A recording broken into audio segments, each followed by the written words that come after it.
All right, today we're going to dig deep into the very roots of Puerto Rico's story. And we're going to uncover an origin that might just challenge everything you thought you knew. We're exploring the island's first inhabitants through a powerful, and I mean powerful, reframing of their history. So let's just start with what seems like a simple question, right? Who were the very first people to call the island we now know as Puerto Rico home? And for so many people, the answer that just immediately pops into their head is the Taíno. And that makes sense. They are, without a doubt, a huge part of Puerto Rico's cultural and ancestral identity. They're the group most of us learn about first. But what if that's not really the beginning of the story? Okay, to really get where this new perspective is coming from, we first need to look at the accepted, the textbook version of history. This is the timeline that archaeologists and historians have carefully pieced together over the years.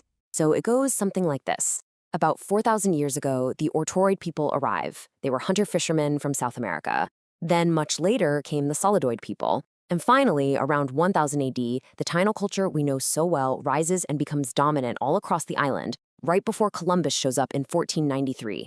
This is the sequence we're all taught. But what if the story isn't really about one group replacing another?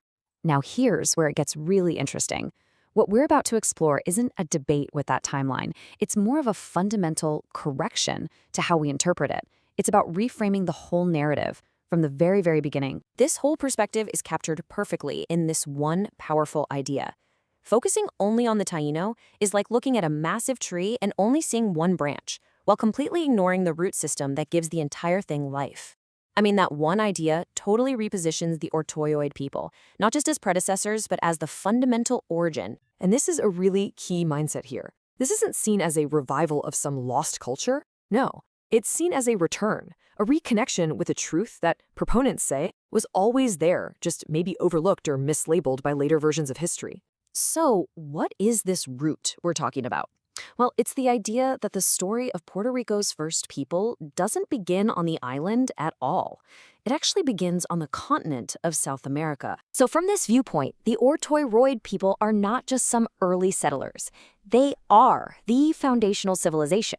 Their journey started way back in the Orinoco Valley, and they carried their entire culture, their whole way of life, across the sea, through islands like Trinidad, and eventually all the way to Puerto Rico. The island was a destination, not the starting point. And let's just let the time scale here sink in. This isn't just ancient history, it's deep history. We are talking about a story that kicks off 4,000 years ago. That number is so crucial because it establishes this ancient primary presence in the region that existed for thousands of years before other cultures became dominant.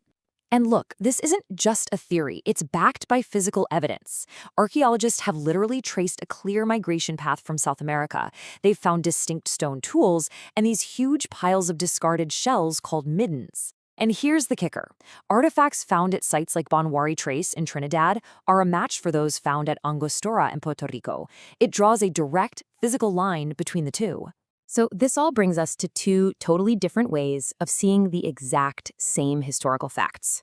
It's that classic difference between seeing something as a starting point versus just a stepping stone on the way to something else. And here's where it all comes together. The standard view, right? It labels the Ortoiroid as pre-Taíno. That little word, pre, implies they were just an early phase that got replaced. But the corrective view, it reframes them as the root layer, the essential foundation from which everything else, including Taíno culture, eventually grew.